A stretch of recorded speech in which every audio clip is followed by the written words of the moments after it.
All right.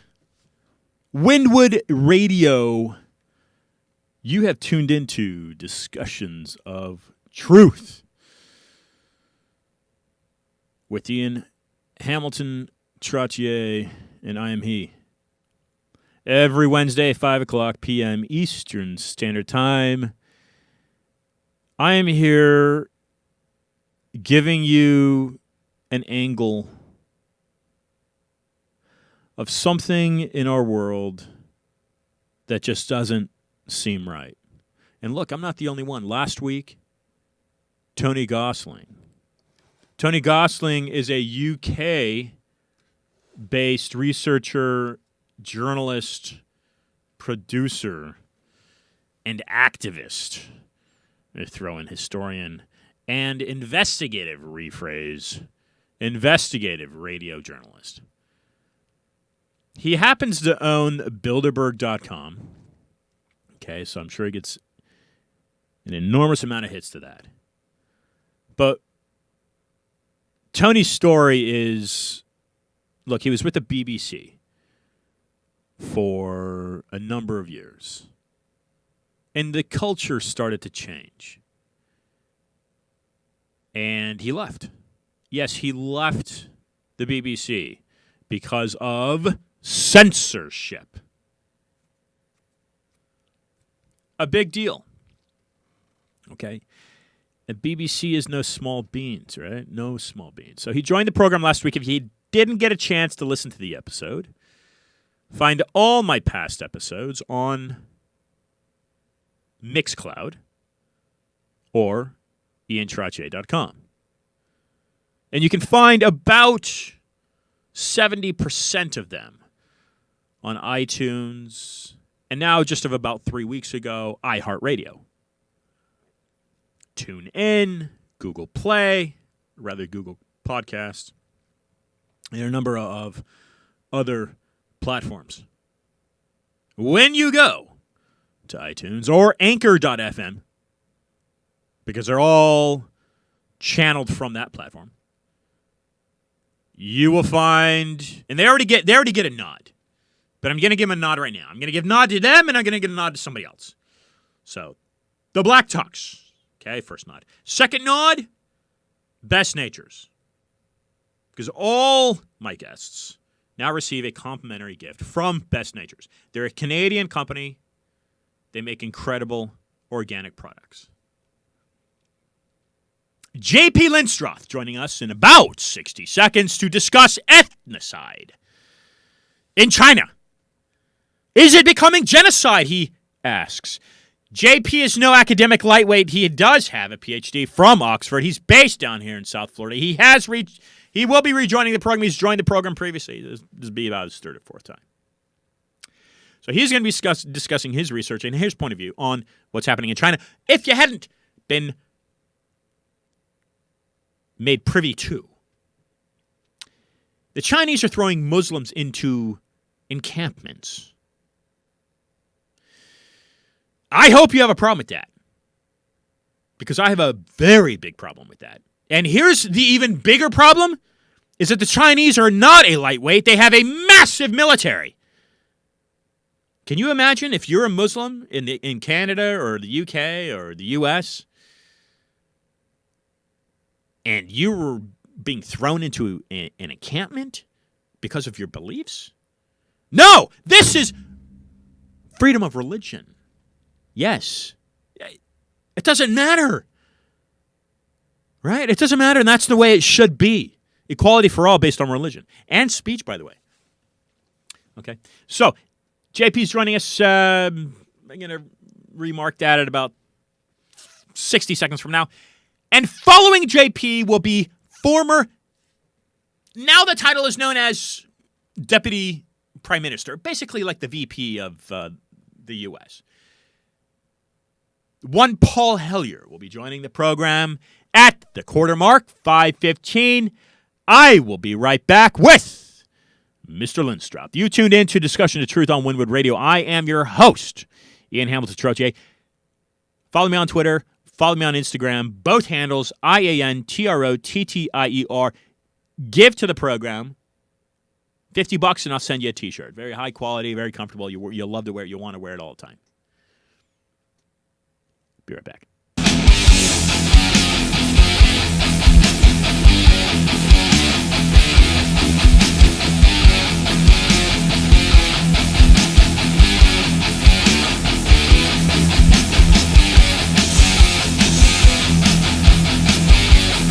Yeah, a little kiss to Jesus. Send the love. Yeah. Father, Son, Holy Spirit, this is for you. You need the kiss. Like, how do you end that without doing the kiss? All right. I draw a virtual triangle every time I'm on stage. That's like my protection walls, from energies.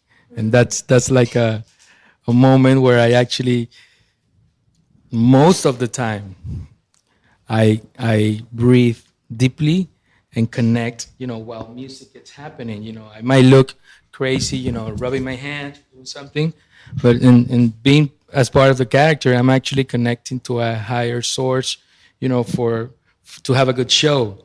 Yeah. Not specifically to Jesus or Buddha or anybody. It's my higher source. In general. Yes, I believe in that.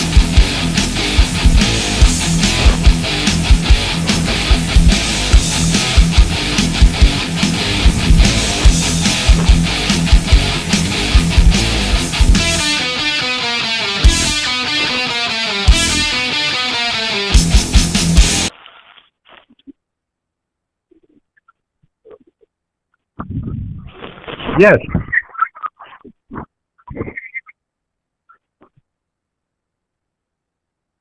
Uh-huh. Uh-huh.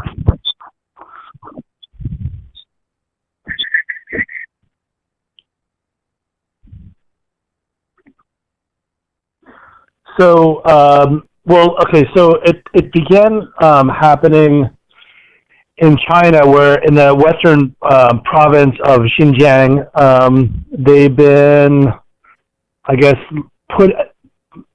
creating concentration camps for the Uyghur Kazakh population who are Muslim.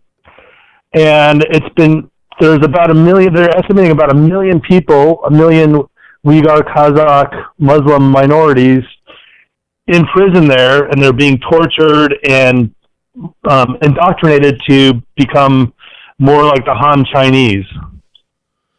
What are your sources, JP?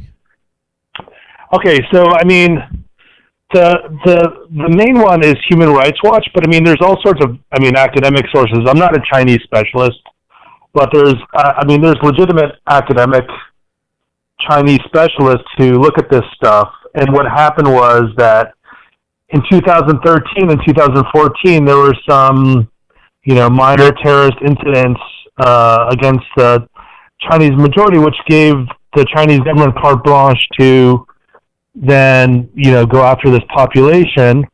But there's the New York Times has written about it, the Guardian newspaper, the Washington Post. I mean, it's been in the news, the BBC, British Broadcasting Corporation. So it's been in the news, but it's not been emphasized, I guess you could say. It's been going on since at least 2014. They started stepping it up in 2016. The main one is Human Rights Watch. But the problem, Ian, is that, actually being in Xinjiang and talking to people there, mostly what people are doing is talking to people who are refugees. So people who fled to Kazakhstan and to the West, to Europe or the United States, and interviewed people in Uyghur or Kazakh or Chinese about the situation. So these are re-education camps, and the Chinese government is demanding that these people proclaim themselves as atheists. They have to re-educate their religious beliefs to become atheists. Is that accurate? Right. So they have to renounce Islam, and they have to, pledge allegiance to the Chinese government and learn Chinese. And basically, the Chinese are trying to destroy the Uyghur culture, Muslim minority culture, out west, in the western portion of the provinces, which is by all the countries that end in "stan" that are hard to remember, like Uzbekistan, Kazakhstan. Yeah. It's also bordering Afghanistan and those places like that. And so the Uyghur people are it's like a conglomerate. The language itself is kind of strange. It's a Turkic language. Uh-huh. And so the script is, they use like a Arabic Persian kind of script, but they have also used the Cyrillic alphabet is what the Russians use. And so the Chinese want to stamp it out, and they want to get rid of it. And so we all know, like, when you have ethnocide, when you try to get rid of a culture, then you try to get rid of a people too. I mean, in the United States, you know, when we got rid of the Native Americans, we had a motto in the United States, kill the Indian, save the man. I don't know if you knew that or not, but no, I didn't. I had never heard of that. Yeah. Interesting. And they got thrown into reservations, of course. Of course, yeah. Except for Saskatchewan, and I think that she was quite helpful for the Lewis and Clark Party. Isn't that right? Oh yeah. I mean, we variously used Native Americans in our different wars with the British and French, and then we used them for exploration and things like that. But again, we also had this notion of manifest destiny, which basically was that we had the right, or God-given right, to conquer the West, which basically proclaimed, like, well, the land was empty, there's nobody living there, and of course that wasn't true, right? So. Yeah. So what is the what's the point, or what's the UN? And how is this being received by the Trump administration? Has he come out with any type of official? Yeah, I haven't heard anything from Trump about this or his administration. Obviously, with trade with the Chinese, it's sensitive to when dealing with the Chinese and human rights. Obviously, that, you know, precursor to this is what's happening in Tibet, with the Tibet, and a lot of Tibet people are in exile. But the United Nations, what they have come out and said, I guess, was in August of 2018. And they came out and condemned the Chinese for their human rights abuses in this portion, in Xinjiang portion, the western portion of China. I mean, this is absolutely atrocious. What about any of the other English-speaking world powers, like the British? Or have they taken? You spent a number of years in Oxford studying. Have the British taken a stance on this? Nobody's taken any concerted effort. I mean, it's become known. But, like, you know, and, like, here's the problem, Ian, about the whole thing is that it's like a genocide happening. It's kind of like what's going on with the Rohingya in Myanmar. Yeah. And also the other genocides that are happening, like, in Brazil with the Indians there, you know. So these things are happening. People have come out and denounced it. Nothing really strong, like, nothing like any, like a UN Security Council condemnation, anything like that. It's just mind-boggling. Did the New York Times compare it to Nazi Germany at all? Has anybody officially compared I don't know if they did, but I certainly did. I mean, the thing is, like, Human Rights Watch was able to document 28 camps, Ian, but they said that in their report, well, actually, and also the Australian Strategic Policy Institute was able to document, like, 28 camps. But the Australian Strategic Policy Institute, ASPI, said that there might be as many as 1,200. And since 2016, there's been a 470% increase in the creation of these camps. And there's 1 million people being held. So, I mean, that's a lot of people, man. I mean, that is definitely comparative to Nazi Germany, I would say. Yeah, I don't know the numbers there. I don't know how many the Jews were thrown into the camps there, but yeah, I mean, it's absolutely absurd that even one person is thrown into a prison or a camp based on their religious beliefs. So, JP, tell us what kind of what have you done about this? Anything developing on your end that you're gaining any momentum to try to combat this? Of course. Looking at the article on peacevoice.com right now, but of course, like with the Holocaust, there were 6 million Jews killed, right, in the World War II by Nazi Germany.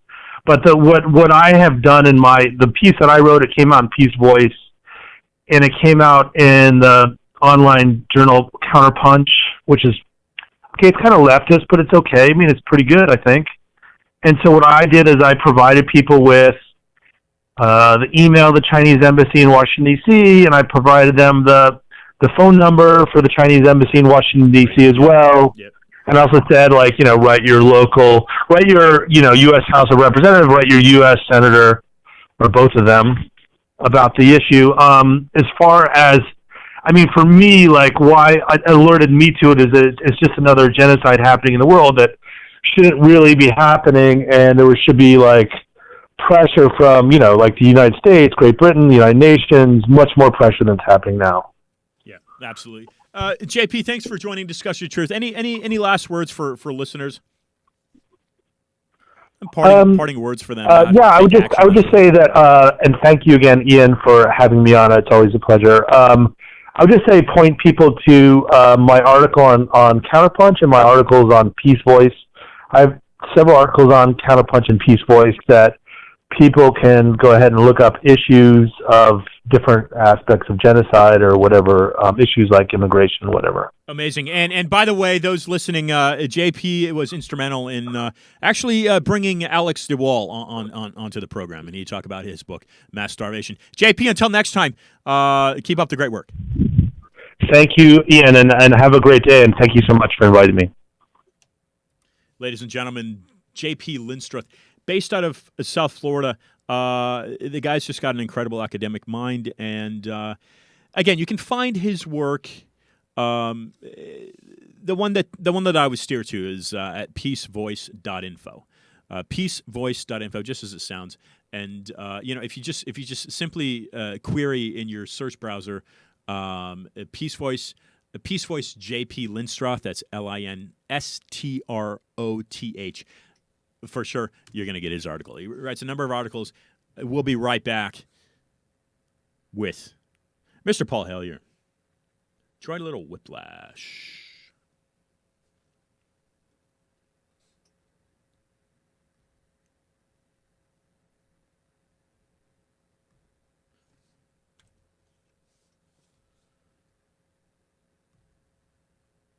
No.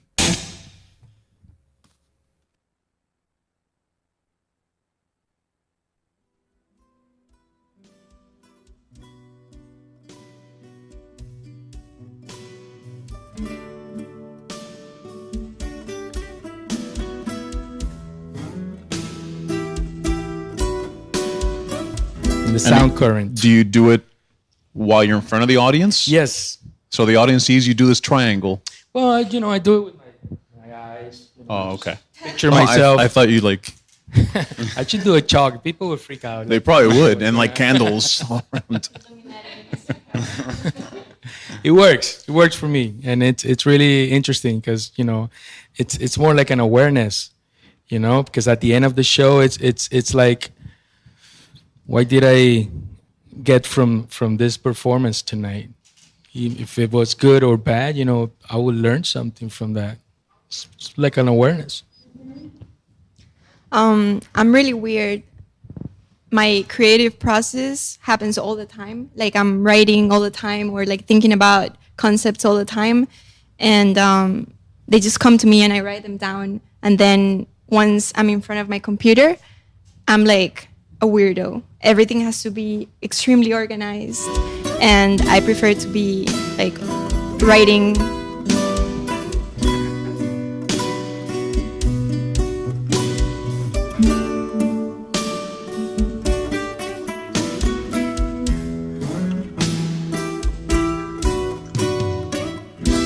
Okay, little intro to Live is to Die. That's an interesting take and spin on the existence. We have with us Canadian politician Mr. Paul Hellyer. Paul, how are you doing today? I'm doing well, thanks. Welcome Had a great day. Welcome to Discussions of Truth, Windward Radio, Miami. Paul, you've just completed, I think it's fitting to use the word memoir, Hope Restored. That's correct, yes. It's my 15th, and my wife tells me final book. Okay. It's the third in a trilogy, which I started 8 years ago. I didn't realize it was going to be a trilogy, but 8 years ago I wrote a book called Light at the End of the Tunnel, a survival plan for the human species. Excellent. And I thought that was it. That was all I had to say, and I learned so much in the next 4 years. I wrote another book called The Money Mafia: A World in Crisis. Right, I've heard of that one. And that one I thought would be my last, and then the information kept on pouring in, and I had a little more to say. So someone said, well, why don't you write your memoirs and tack that on the end, which is what I've done. And it's called Hope Restored, because there is hope, but only if a lot of us get off of our Chesterfields or whatever we're sitting on and do things positively. And if we do, why, then hope will be restored. If we don't, why, we'll have to change the name of the book. Oh. So now, Paul, you've been around a while. Are you still a practicing politician in Canada?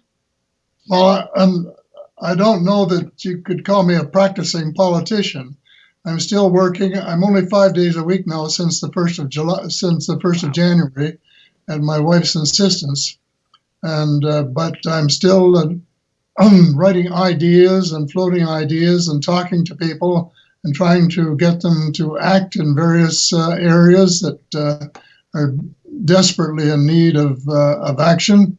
And I guess I'll just keep on doing that as long as I have the strength and the vitality and the cogency to be able to do it.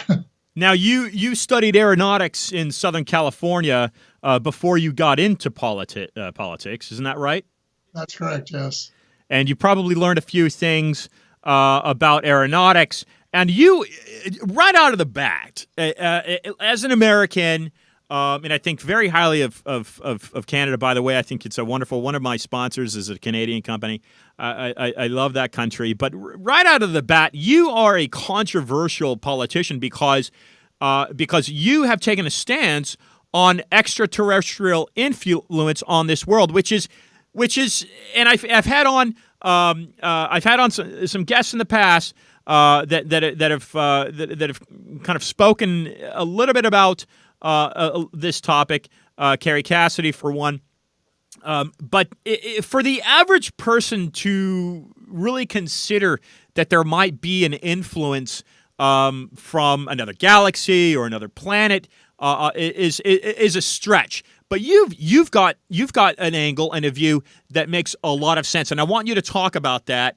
But the first thing, perhaps, to address is this cabal, right? I mean, as we've got Donald Trump in the White House, which look, the guy is who he is, but it seems like it's a little bit of a disgrace where the most powerful country in the world can't get a more diplomatic and level-headed, balanced mouth in the Oval Office.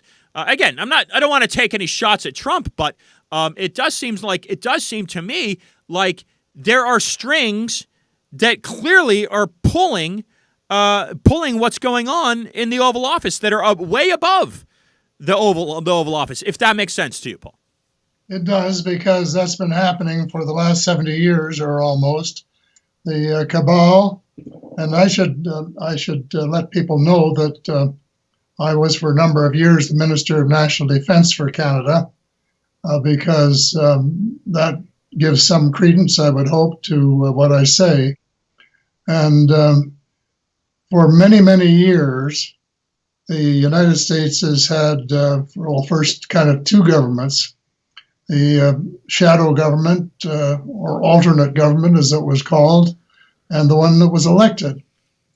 And it was the alternate government, or the shadow government, that was really running the United States to the exclusion of a lot of the power, certainly of the president and of the Congress.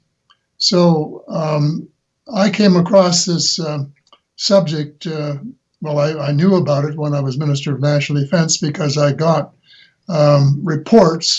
sighting reports of unidentified flying objects. And like other countries, about 80% of the sightings were natural phenomena, and about between 15 and 20% were not. In other words, they were genuine unidentified flying objects. And that is about the same percentage that they got in the United Kingdom, according to Nick Pope, who used to be on the UFO desk of the Defense Department in the United Kingdom. So for many, many years, a lot of decisions have been made about which the people of the United States have no knowledge whatsoever. And the Congress, with the exception of one or two at a time, no knowledge whatsoever, even though you have spent over those 70 years trillions of dollars developing what in fact was alien technology.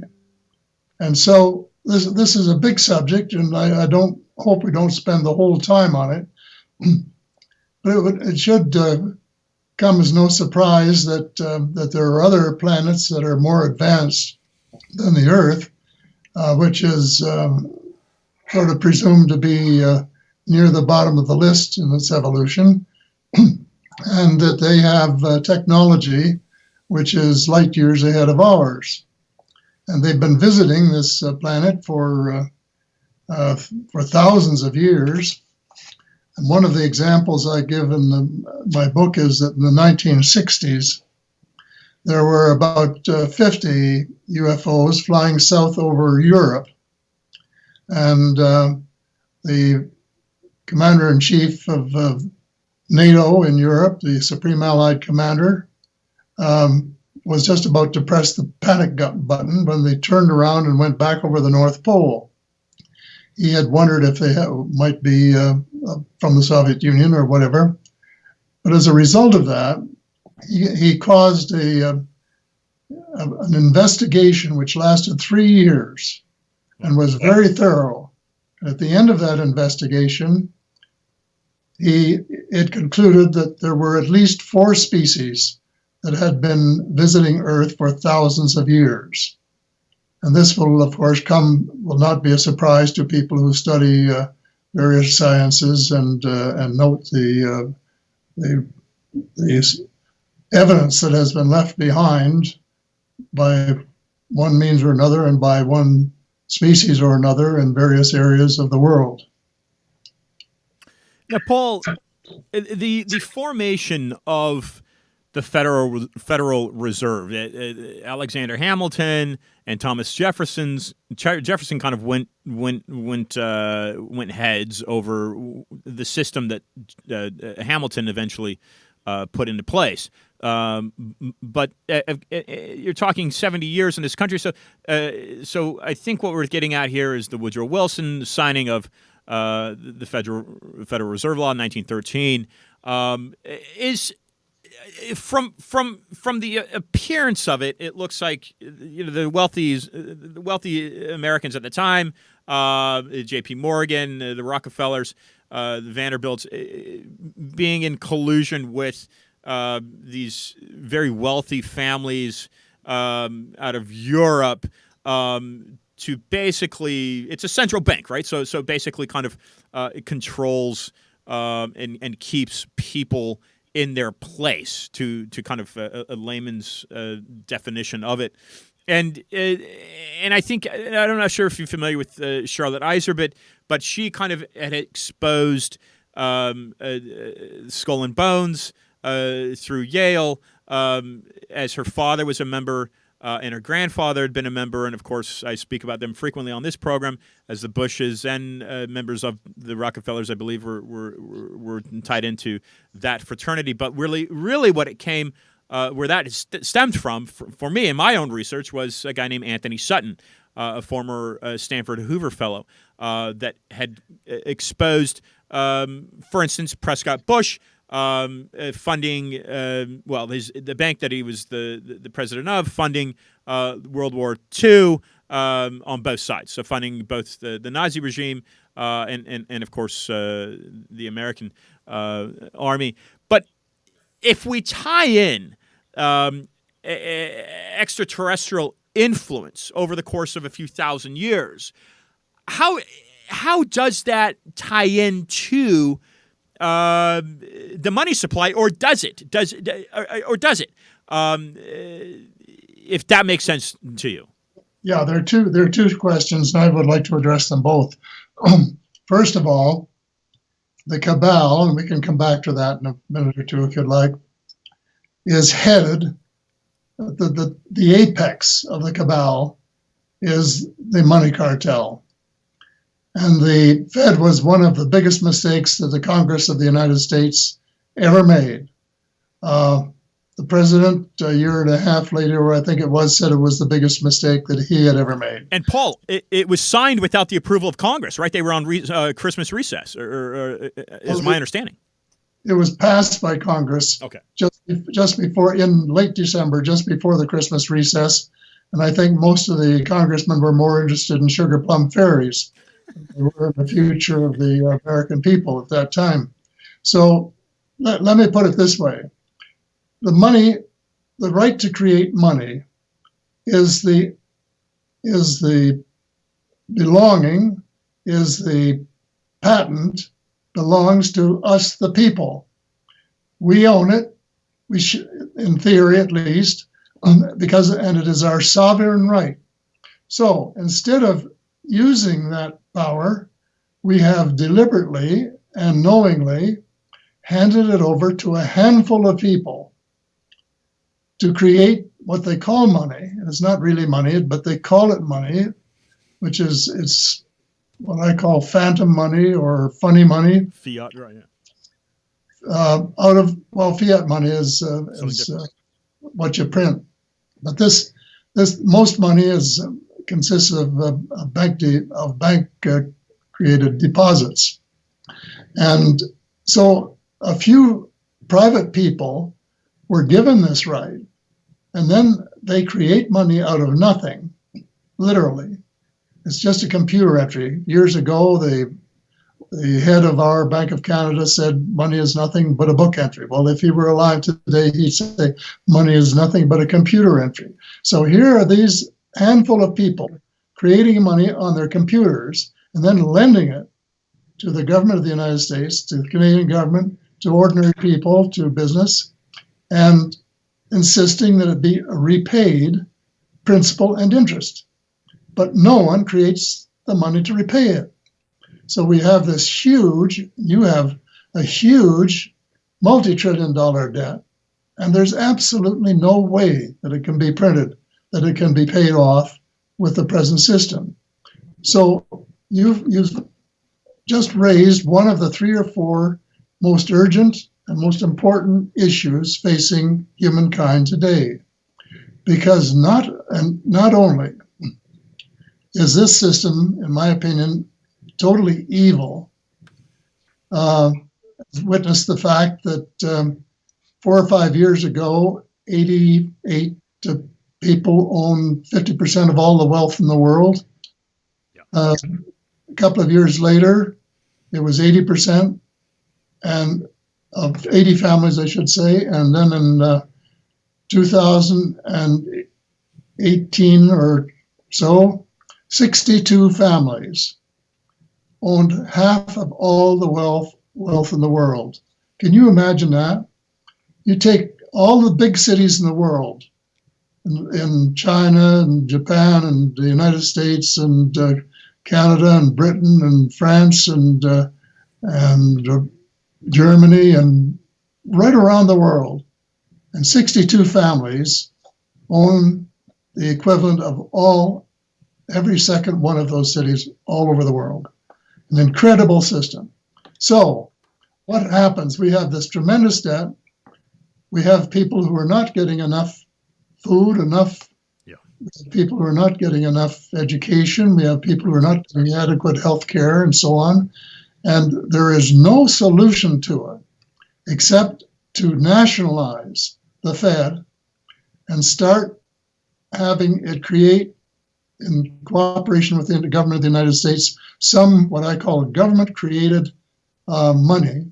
And I'm recommending and have recommended for years, 34% of all of the money that's created should be government-created money.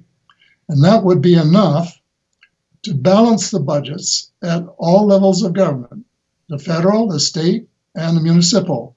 And with lower taxes, because you don't have to divert so much of people's income to pay so much interest on money that you borrowed because you don't have to borrow as much. And as a matter of fact, in the formula that I have devised, and it's in 2 or 3 of my books, including both The Money Mafia and the latest one, Hope Restored, the formula I have written with others would allow governments to introduce very large sums of government-created money into the system and to start doing the infrastructure, which has been neglected for so long, and to start making up the services that have been skimped on and the cuts that have been made to some of the major programs that are there for the benefit of the people,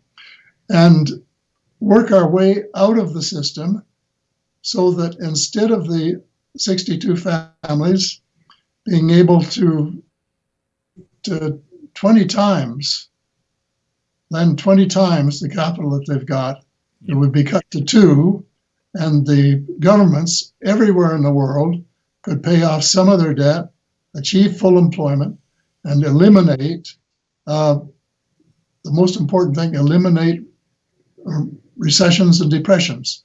They were never, ever necessary, but they've happened because the banking cartel has been able to manipulate the money supply and to pull all sorts of stunts like the Great Depression of the 1930s and the Great Recession that just is ending now after 10 years, and have a system which makes sense for all of the people. But most important of all, it would reduce the power of the cabal dramatically, because as long as it has access to the money-making machinery, it has the power. And the cabal has the power to run the United States and most of the world. And it's a tragedy because, I mean, we talk about democracy and about electing people to look after us. But then if they don't know what's going on when you elect them, how can they really serve the people? And so the cabal roughly consists of first of all, the 3 sisters, as I call them, the Bilderbergers at the top, and then the Council on Foreign Relations and the Trilateral Commission. Great.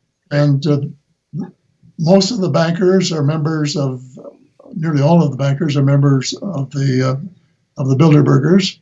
And then the next row down is the oil cartel, which has been deceiving the people about the science of global warming, and knowing full well, just like the tobacco people did a few years ago, knowing full well of the consequences that the world is going to go through a terrible, terrible calamity with the changes in the weather. And in Florida, I would be particularly concerned because a lot of Florida will be wiped out unless we act very quickly. It'll be underwater. And then just below the oil cartel, which actually I think owns the patents to zero-point energy, which is really the solution to the situation, because if coal and oil live, people will die, and the only solution is to get zero-point energy into production and right away, and try and save the situation before it's too late. Well, then below the oil cartel are the transnational corporations, most of which are either owned or controlled by the bankers, and then the intelligence agencies, the CIA, the FBI, and the NSA, along with the British MI6 and the Israeli Mossad, and then a huge slice of the American military. Excuse me, I got tongue-tied here for a minute.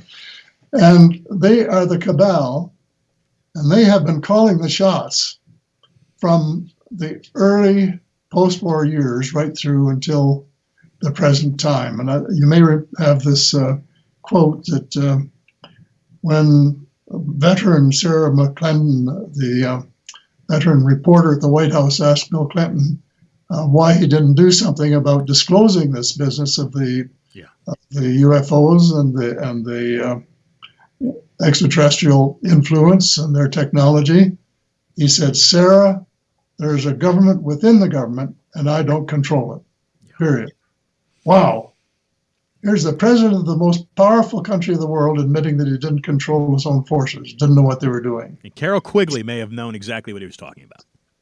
Pardon me? I said Carol Quigley may have known exactly what he was talking about. He did. He forecast exactly how the system would be manipulated, although he wasn't as critical of it as some of the rest of us. Anyway, there are big problems, and sometime soon the American people are going to have to repossess control of their country. Yeah. Because if they don't, well, they don't have it now, but they've got to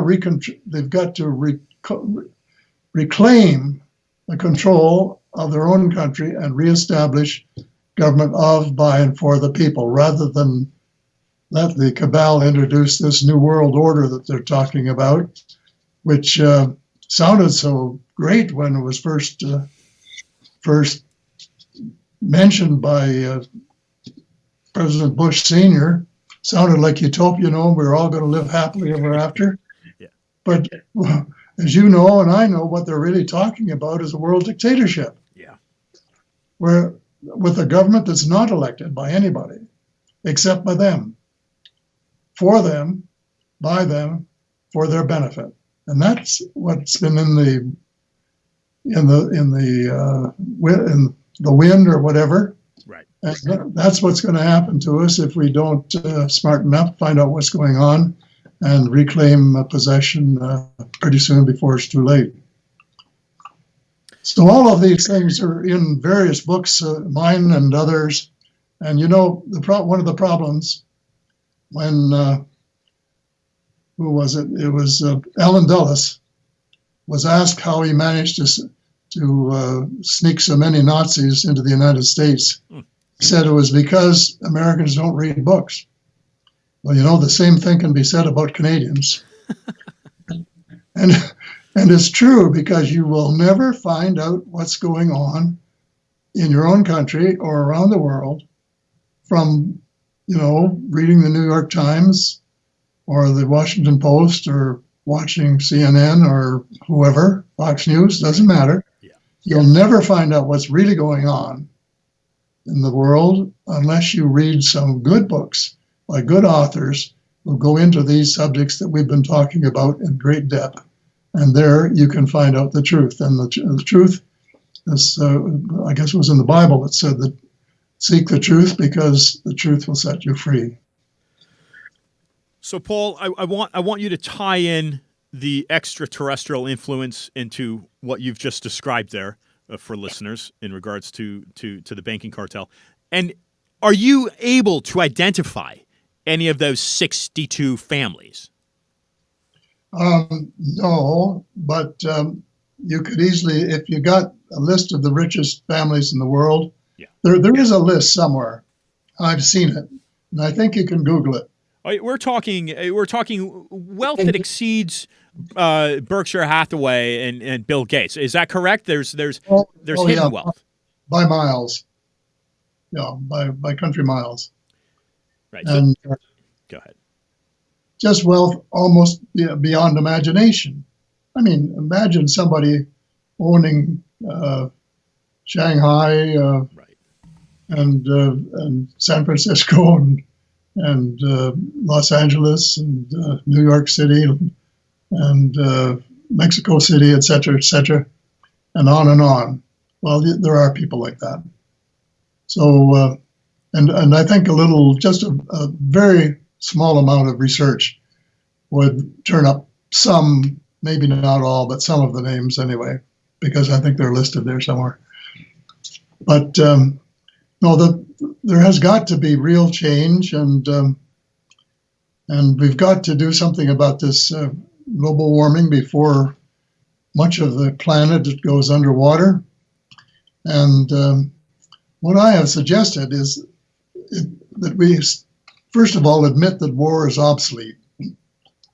Because war, there are so many weapons now. There are atomic weapons, and they're proliferating. And the worst idea I have heard in, I don't know, I guess my lifetime, is the possibility that the United States might give atomic technology to the Saudis. That would be a fast track to nuclear Armageddon in the Middle East. And it absolutely must not happen. And so if your listeners want to do something to help, have them write the president and say, under no circumstances will you provide the Saudis with technology that would make them able to build atomic weapons. And then there are a lot of other things that have to be done. In my latest book, I have a list of them in chapter 25. And I'm sure you've heard of the clock, the atomic clock. Sure, of course. 2 minutes to midnight. And all you need is just one shot across the bow, and you could have a nuclear conflagration that would make most of the world uninhabitable. So we have to start getting rid of that, getting rid of the capability to destroy the world, and use the money, the savings, amplified by the government-created money that we were just talking about, to build zero-point energy motors and start installing them in every car, truck, tractor, airplane, and home in the whole world. And sure, it would be a disruption, just like there was a disruption when Henry Ford started building cars. All the people that had been building buggies were out of business. So, of course, it would be a disruption, but the end result would be fantastic. We'd save most of the world, and people would be in possession of little boxes that would run their car or keep their home heated. The lights wouldn't go out in a storm, and it would be free. It would be forever once you got the box in there. And that's the kind of energy there is in the cosmos. And the technology is known. One of the people who worked in Nevada in Area 51, actually in S4, which I think is just part of it, Dr. Michael Wolf, who had a very, very high security clearance, said in a radio interview, I think it was almost 20 years ago, that the United States, in cooperation with one of the species of aliens, had developed both zero point and cold fusion. And I prefer the 0 point because it's cleaner and easier and more maneuverable and so on. So this is what we've got to do. And if we said we're going to stop building more weapons and start converting them into plowshares, as it says in the Bible, and what we could do is we could, in probably 5 years, install 0 point energy in most of the world, in much of the world, and stop the heating before it becomes, intolerable as far as the results are concerned. Yeah. And what we would have to do is the exact opposite to what we did in World War II. I remember it well because I was there and I was in the armed forces for a couple of years. And we took all of the automobile companies and all of the refrigerator companies and the stove companies and converted them into armaments companies. Now we just do the opposite and take all of these armaments companies which are keeping wars going in the Middle East and elsewhere, the war in Syria, which is so absolutely criminal, and the war in in Yemen, which is, these are just heartbreaking situations that have to be addressed, and convert them into zero-point energy, so they could win on both sides. Could stop a lot of wars, reduce the likelihood of a serious global war, and save the planet all at the same time. If they just had a combined policy, and the major countries of the world got together and said, this is the sensible thing to do, because this is going to be good for everybody, not just the 62 families, but for all of the other people Sure. who really count and deserve better treatment and better government than they've been getting for a long, long time. Yeah.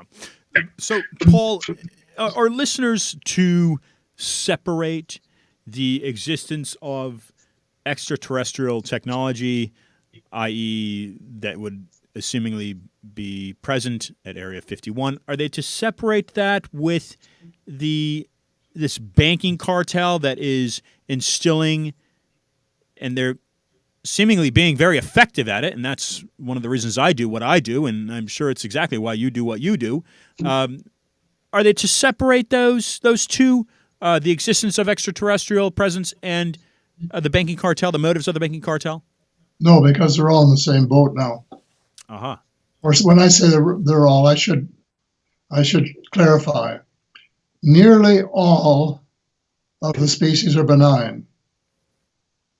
Nearly all, and they're much more spiritual than we are, and they're advanced in many ways. And at least twice they made us an offer. They said, we will give you our technology in medicine and agriculture and so on if you give up your atomic weapons. Interesting. And twice we've turned them down. Biggest mistakes probably ever made. But that's what's happened, and now we have to do it if we want to see the result. But nearly all of the technological changes in our world in the last 50 years came from originally the crash at Roswell on July the 4th, 1947, and subsequent events. There have been other crashes. There have been all kinds of crashes. And there's been collaboration by several species with the United States government. One of them, unfortunately, I think, has a bad record in the cosmos, and this is a cause for concern, because I think they could be tied in with the cabal in a way that is not really something that we would want to cheer about. So we have to, first of all, recognize what has happened, that nearly all of the technology, both military and civil, but mostly military, and the terrible new weapons that they have produced in the last few years, with the particle guns and lasers that just do incredible things. Yeah, just incredible. And the reason we've got to say no to war forever, if we have any sense at all, we have to do that, or we are going to be in deep dudgeon, as they say, in whatever. So a lot of things to think about, actually a lot of things to read about, and there are lots of good books. There's a couple of recent books by Alana Freeland. Yes, former guest on the program. Raise your hair if you have any concern for the future and your progeny and their progeny. So we've got to get below the surface and below the drivel that appears in the daily press, and start getting the truth. And that, as I suggest, means reading some good books like Alana's and mine and Dr. Stephen Greer's and other people who speak the truth and are trying to get the word out. Paul, before you go and before we wrap up, a quick question. There are various species that you've been privy to in the clearances that you've held in the Canadian government and memorandums that you've been sent, various species. But what is preventing, for instance, you think about the concept that George Lucas came up with Star Wars. What is preventing an extraterrestrial attack on the United States, or excuse me, on the world, on the planet?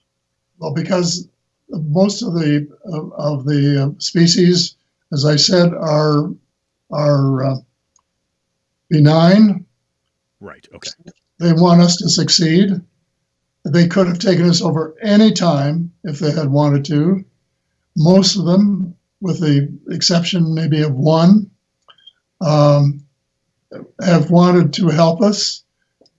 And they're the ones that have made these offers about giving technology in exchange for getting rid of our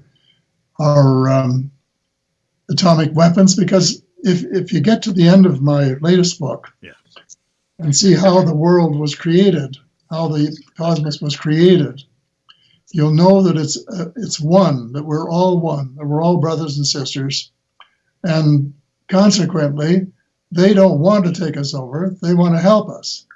Of course, they don't want the planet wrecked because it's one of the better ones, and they like to come here for holidays and maybe exploit some of our resources and trade with us and so on.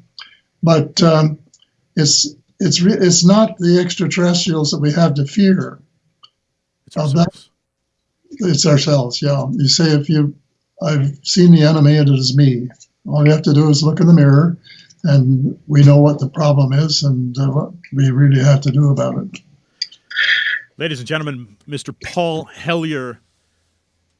Paul, thanks for joining Discussion to Truth. Do you have some final comments, final words for listeners? Well, I'm just underlining this idea of getting some good books and reading them. My books, and especially the last three that I mentioned, The Light at the End of the Tunnel, The Money Mafia, and The Hope Restored, an autobiography, are all available from the normal sources. And if people wanted an personally autographed copy, they could get it from my website, which is paulhellyerweb, all one word, .com. That's paulhellyerweb.com.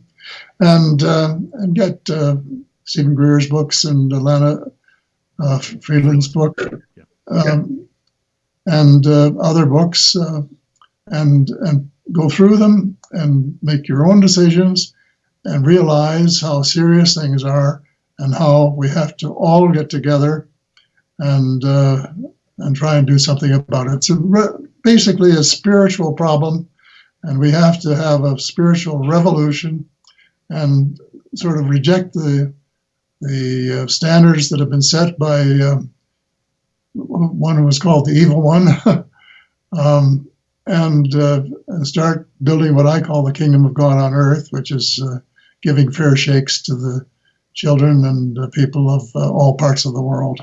Wonderful. Paul, thank you for joining the program, and thanks again for all your service and everything that you've done. Keep up the good work. It's my pleasure, and keep up your good work. Ladies and gentlemen, Mr. Paul Hellyer, and if that man does not impress you, look, since its inception, this program has received some incredible guests. Agree with them or not, Richard Lighthouse. Richard Lighthouse was on this program 2 weeks ago trying to convey to you that there are satellites, Block 3 they're called. There's one currently that he mentioned. It tracks 800 million. That's over double the population of the United States. It tracks 800 million people. So, yes, you are being tracked by the U.S. Air Force, whether for good or for bad. I mean, it's your voice it's going to carry. And like Paul said, you want change, you've got to make it happen. And collectively, we must change. He just said, our worst enemy is ourselves. Man is very greedy. Man is very, woman as well, power hungry, control, manipulative. If 62 families control over half of the planetary economics, does that disgust you? Does it disgust you? Paul Hellyer Webb. That's PaulHellyrWeb.com. And by the way, Alana Freeland speaks quite a bit about the 5G and how that can be used and is being used against you, and how it associates and blends into chemical trails. Yes, chemical trails are happening. And we'll have Chief Scientist from NASA Langley, Dennis Bushnell, joining the program in a couple weeks. They'll be discussing things of that nature. I'll be right back with some closing comments. You've tuned in to Wednesday's edition of Discussions of Truth. I'm here every Wednesday at 5 o'clock on Wynwood Radio. Follow me on Instagram, and you can follow me on iTunes and Twitter, INTROTTIER. And yes, I'm on Twitter. I'm on Instagram. I'm on Google Podcast, iHeartRadio, TuneIn, and the list continues. Be right back from the closing comments.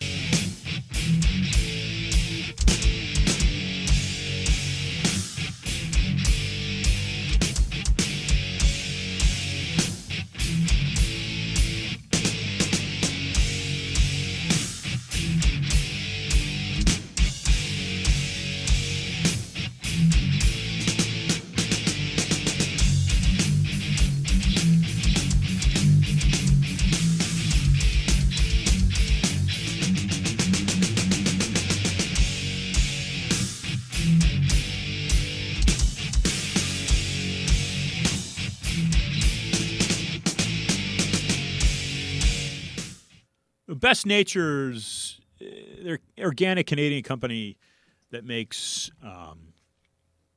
a number of things, hygienial things, and they sponsor the program. They kindly send a gift to all past guests on the program. If you're looking for some really wonderful soap for your home or as a gift for a friend, bestnatures.com. And that's just as it sounds. I will be back next week with another edition of Discussions of Truth. Thanks for tuning in. Thanks for listening. I am Ian Hamilton Trottier. And until next week, be awesome.